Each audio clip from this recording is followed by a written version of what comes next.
Jesus estando com os seus discípulos, o livro de Mateus 24, verso 2, ele diz: em verdade vos digo, que não ficará aqui pedra sobre pedra que não seja derribada.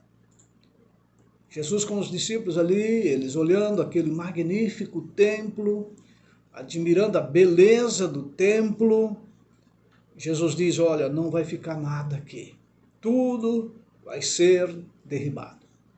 Jesus já tinha dito aos discípulos que ele viria pela segunda vez. E então ele faz menção nesse contexto também sobre os juízos, ou menção de juízo sobre Jerusalém. E também menção de juízo sobre a volta de Cristo, em momentos antes da volta de Cristo. E os discípulos, então, perguntam para Jesus: Jesus, quando é que vai suceder essas coisas? Que sinal haverá do fim do mundo e da consumação dos séculos?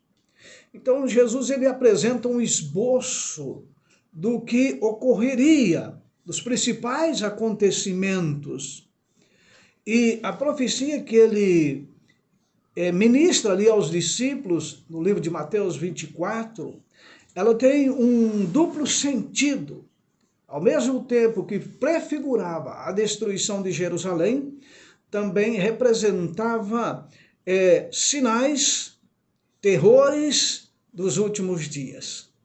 Juízos deveriam cair naqueles dias, ou próximo àqueles dias, sobre Israel. Porque Israel, eles rejeitaram o Cristo, o príncipe da vida. Levaram Jesus a ser crucificado. E ele diz: olha, quando vocês virem o abominável da desolação de que falou o profeta Daniel, no lugar santo, quem lê entenda. Então, os que estiverem na Judéia, então fujam para os montes.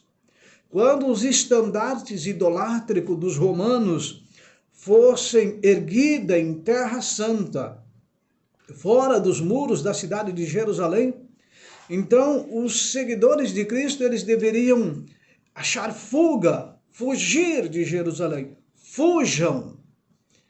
E aqueles que desejassem escapar não deveriam se demorar. Fujam para os montes. Sabe, por causa do pecado de Israel, foi pronunciado juízos, ira sobre Jerusalém, sobre Israel. Israel, eles foram incrédulos com respeito a Jesus. E a sua incredulidade lançou sobre eles a sorte de juízos. A incredulidade humana hoje também lança sobre nós sombras de juízo. Os juízos de Deus ocorrerão e já estão ocorrendo.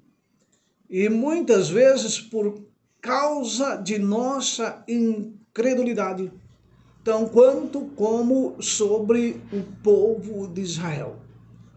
O povo de Israel chegaram a acusar a Jesus de falso mestre, de fazer uma revolução, criar conflitos. Eles criaram subterfúgios para acusarem a Jesus.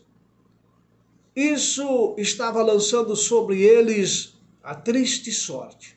O pecado deles lançam sobre eles mesmos a insegurança, lançam sobre eles a destruição da própria nação.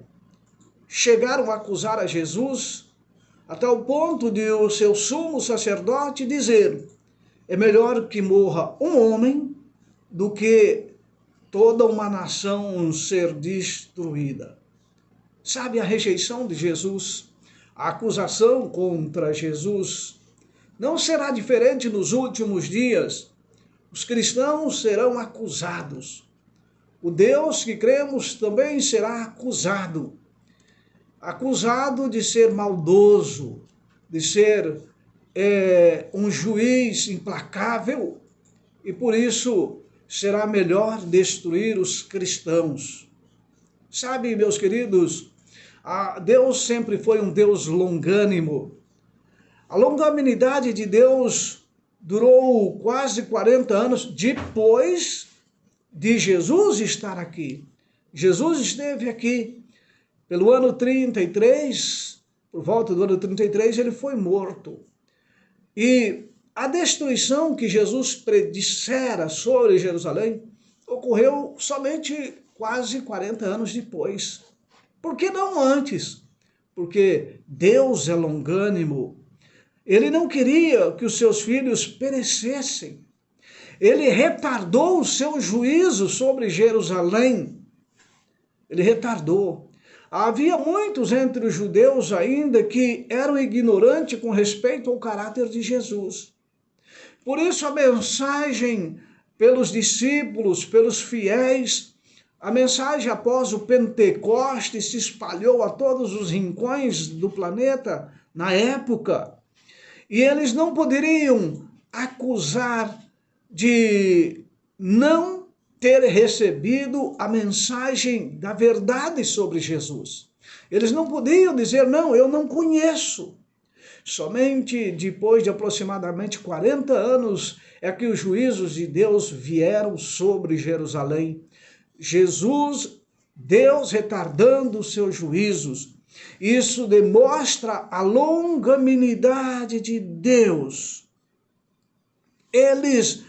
Os filhos ali, os filhos pequenos nos dias de Jesus, cresceram. Eles puderam se tornar adultos.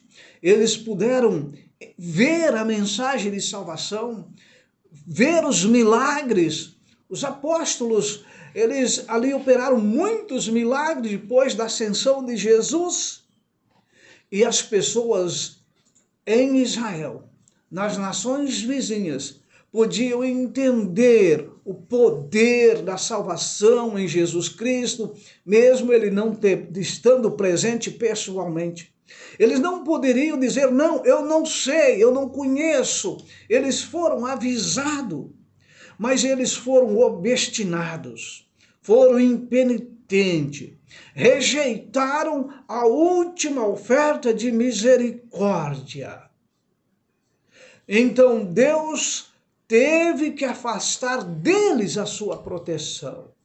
Não porque Deus o queria, porque eles foram obstinados, rejeitando a Jesus como Salvador.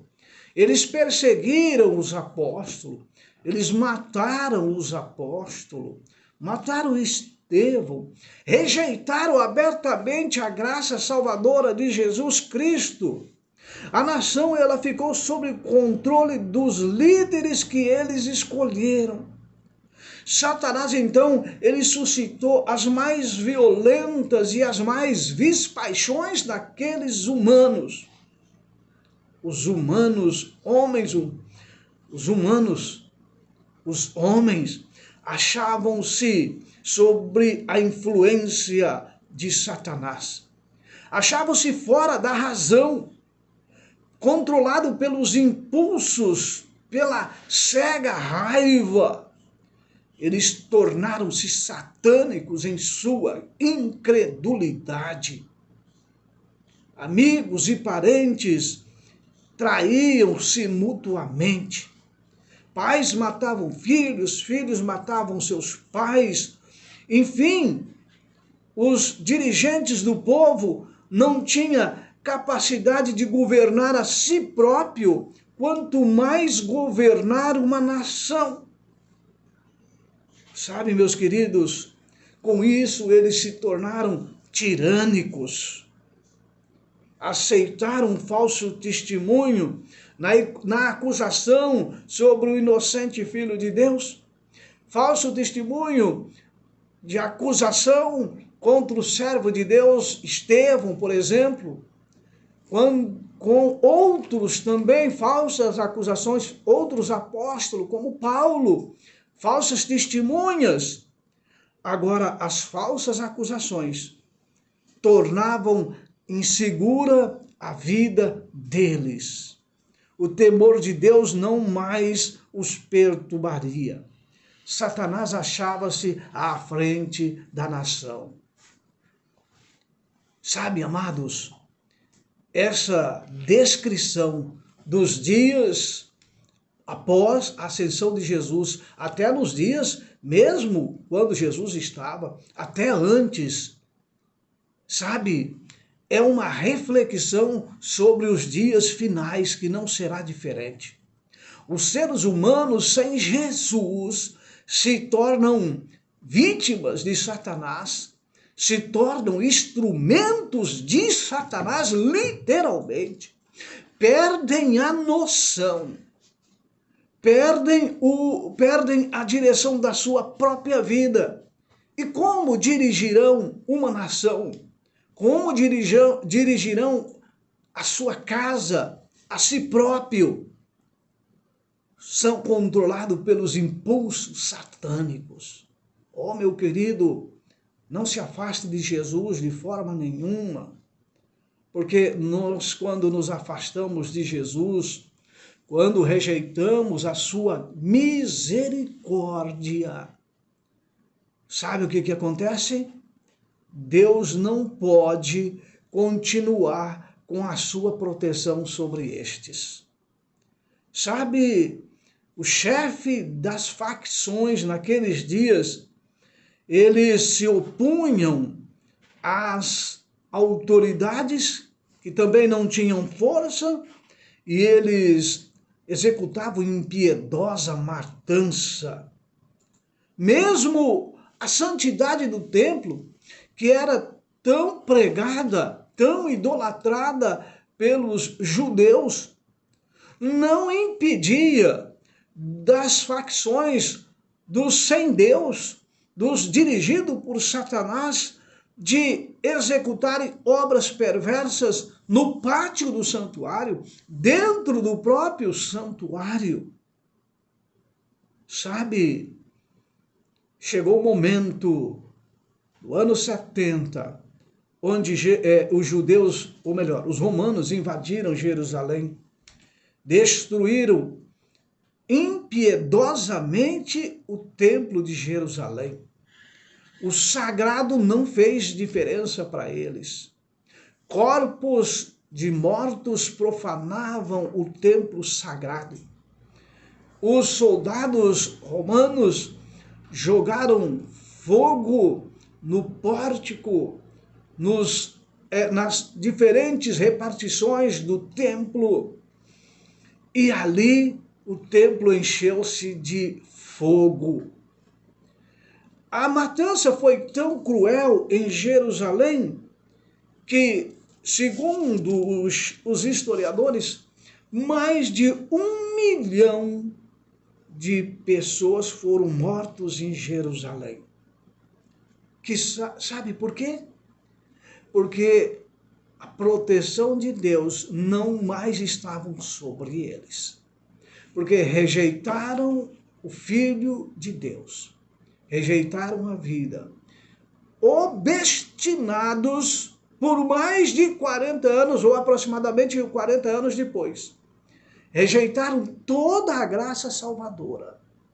Isso tudo, meus amados, não é nada mais do que um prelúdio dos últimos acontecimentos antes de Jesus voltar.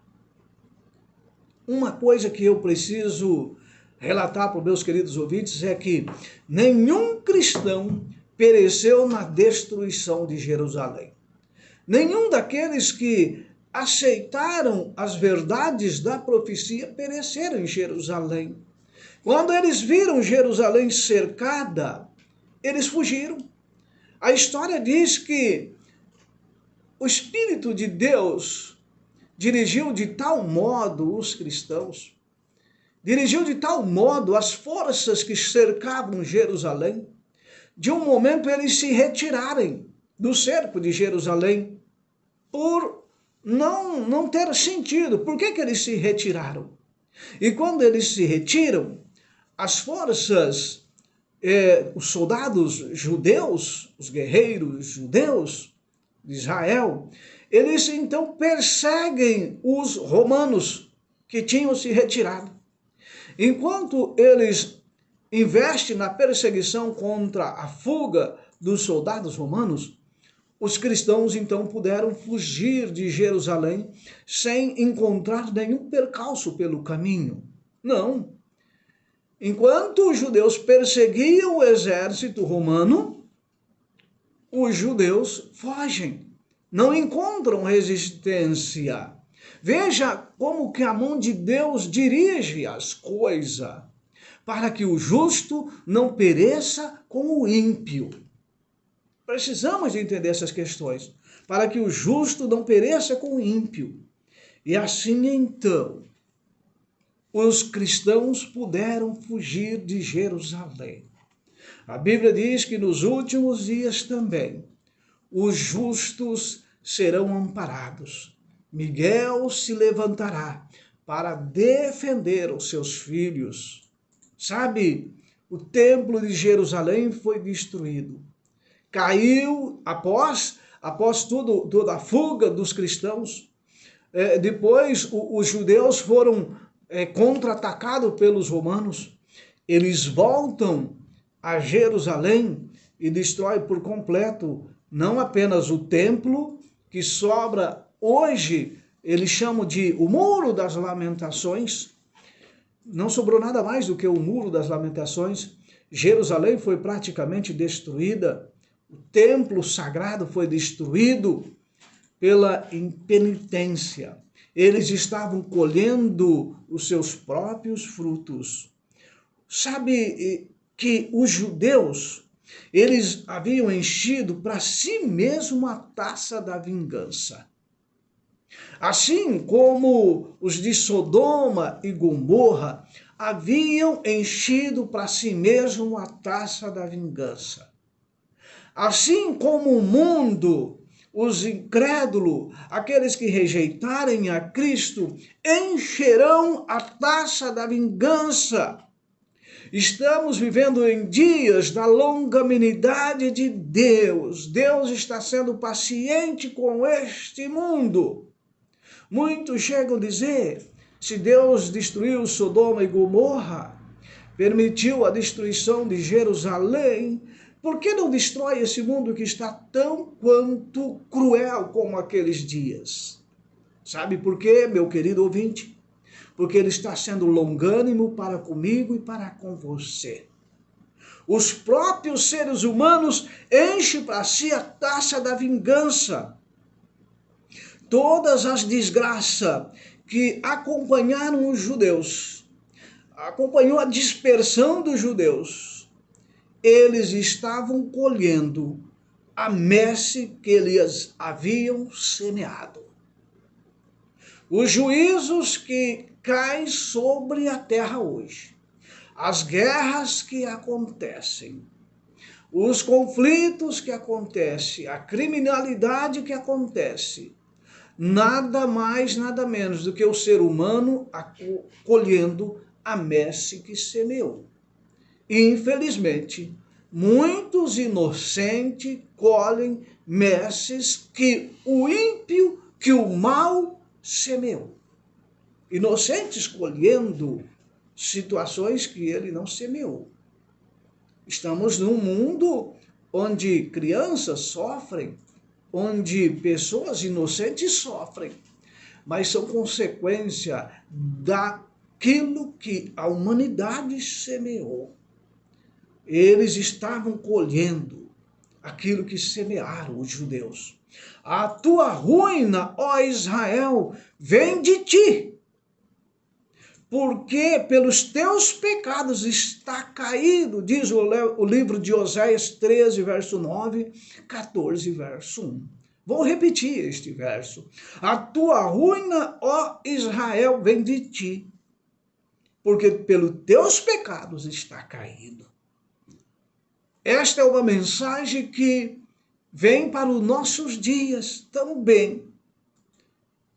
Seus sofrimentos, muitas vezes, o sofrimento da humanidade, muitas vezes, representado como punição por decreto direto da parte de Deus. Muitos dizem, não, é Deus que é ruim. É assim que o inimigo procura esconder a sua própria obra. Ele diz que é Deus. Ele acusa Deus. Mas o ser humano escolhe viver com Satanás. Colhe os frutos da sua rebelião e depois acusa Deus. Pela obstinada rejeição do amor e misericórdia, os judeus fizeram com que a proteção de Deus fosse retirada.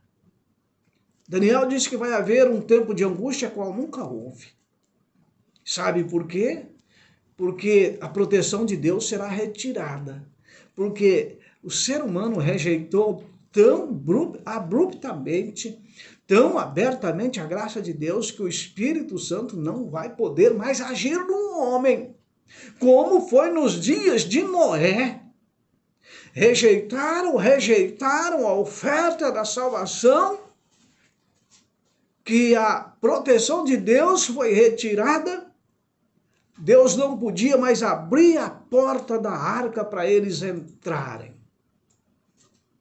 Meus queridos, não podemos saber quanto devemos a Cristo pela paz, pela proteção que nós gozamos hoje. Quanto que nós devemos a Deus?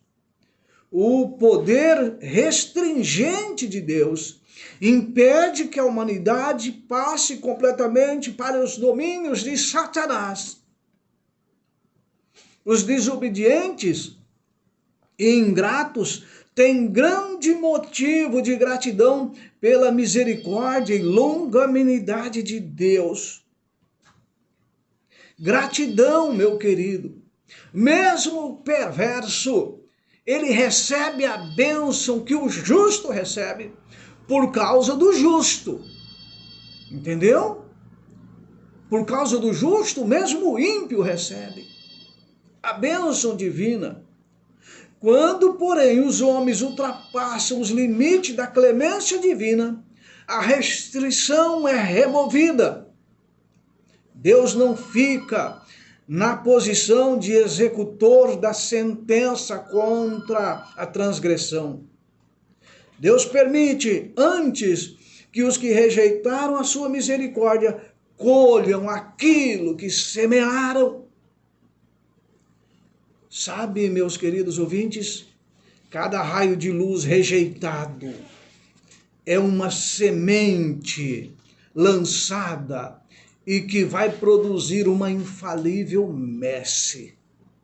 Cada luz rejeitada é uma semente lançada e que vai produzir uma infalível colheita.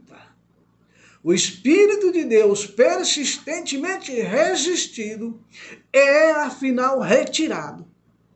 Então nenhum poder permanece para controlar as más paixões, nenhuma proteção contra a maldade e inimizade de Satanás. Então o homem está às soltas nas mãos do inimigo Satanás. Perceberam? O que eu estou semeando? O que nós estamos semeando? O que a humanidade está semeando? A Bíblia é clara em dizer que os justos, eles permanecerão. Mas os ímpios são como a palha que o vento dispersa, como um restolho. O que eu estou escolhendo?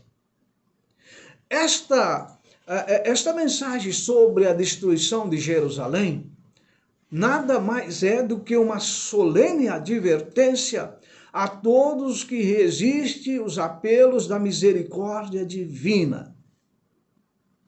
Perceberam? Jerusalém foi destruída por falta de atenderem os apelos da misericórdia divina. Quantos queridos irmãos que um dia aceitaram a Jesus, viveram a salvação e um dia abandonaram, rejeitaram rejeitaram a salvação e hoje estão no mundo do pecado. Entenda uma coisa, você está semeando uma semente que vai produzir uma infalível colheita, uma má colheita, entenda isso. Cada luz rejeitada é uma semente plantada para uma infalível colheita. Meu querido ouvinte, não rejeite a graça salvadora. Jesus é longânimo para comigo, para com você, não querendo que nenhum se perca. Nenhum se perca. O povo de Deus será livrado como nos dias de Jerusalém. Nenhum cristão foi morto. Eles foram livrados. Cristo, ele virá a segunda vez para reunir os seus fiéis. A Bíblia diz que todos verão o Filho do Homem vindo sobre as nuvens do céu, com poder e muita glória, ao som das trombetas de Deus. Acautelem-se os homens para que não aconteça negligenciarem as lições que lhes são comunicadas pela palavra de Cristo. Queridos, acautelem-se de não rejeitarem as palavras de Deus, as oportunidades, as advertências diárias. Você pensa assim, eu estou nem aí, está tudo bem, estou ganhando dinheiro, estou vivendo, estou comendo, está tudo bem, tudo bem. O povo de Jerusalém, sabe o que eles pensavam? Está tudo bem. Paz e segurança. Nós cremos em Deus e o templo não vai ser destruído. Eles também criam em Deus, tá certo? Jerusalém não vai ser destruída. Deus vai proteger. Eles pensavam assim. Eles tinham segurança em si mesmos. Eles não entendiam a rejeição da luz que eles receberam. Eles achavam que Deus era obrigado a protegê-los, mesmo naquela situação que eles estavam vivendo. Tudo bem, você pode continuar ganhando dinheiro, vivendo, tá tudo bem. Você pode até morrer e ter dito, olha, eu escrevi uma linda história. No dia da sua morte, você pode até dizer, vivi bem. Mas e o confronto com o juiz de toda a terra? Você e eu, ninguém escapará do grande confronto com o juiz de toda a terra. Não porque Deus quer confrontar, mas porque nós semeamos uma messe de confronta. Semeamos confronto, semeamos rejeitão. E eu quero finalizar a mensagem desta manhã dizendo que o mundo hoje, na sua maioria, não está mais preparado para dar crédito à mensagem do que nos dias da destruição de Jerusalém. A Bíblia diz que o dia do Senhor virá de improviso sobre os ímpios. De improviso. O ser humano vai estar na sua rotina normal. Quando o Senhor virá de improviso. Que advertência, não é mesmo? Estamos prontos a ouvir as advertências do céu.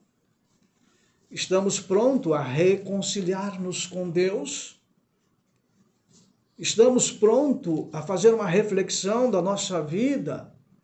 Entender que cada momento é um momento de misericórdia divina. Que cada momento é Deus dando a oportunidade para que nós ouçamos a sua voz, abramos a sua palavra e aceitamos a luz da profecia. Não rejeite. Rejeitando, você pode viver bem hoje, mas um dia você vai enfrentar o juiz de toda a terra. E assim como os judeus pereceram na destruição de Jerusalém, aquele aproximadamente 1 milhão de seres humanos, os ímpios perecerão, serão queimados, serão como restolho. Mas aqueles que viveram a graça de Deus serão salvos para viver a eternidade. Aí estará a grande diferença. Uns salvos eternamente, outros perdidos eternamente. Uns glorificando, alegres na salvação, e outros com choro e ranger de dente. Que escolha faremos nós hoje, agora? Vamos orar, Pai querido. Obrigado porque o Senhor é longânimo para conosco. Obrigado porque o Senhor traz luz. Lança luz, luz de misericórdia, de longanimidade, de salvação sobre esta humanidade. Ó Deus, que teus filhos desta manhã não fechem os seus corações à ação do Espírito Santo, mas que o teu Santo Espírito faça com que abramos o nosso coração para receber ao Senhor como Salvador de nossas vidas. Só isso importa. Só isso nos trará vitória. Por isso oramos pela tua misericórdia, ó Pai. Em nome de Cristo Jesus. Amém? E amém. Meu querido, quero agradecer a sua sintonia. Espero você no próximo programa, se assim Deus nos permitir. E até lá.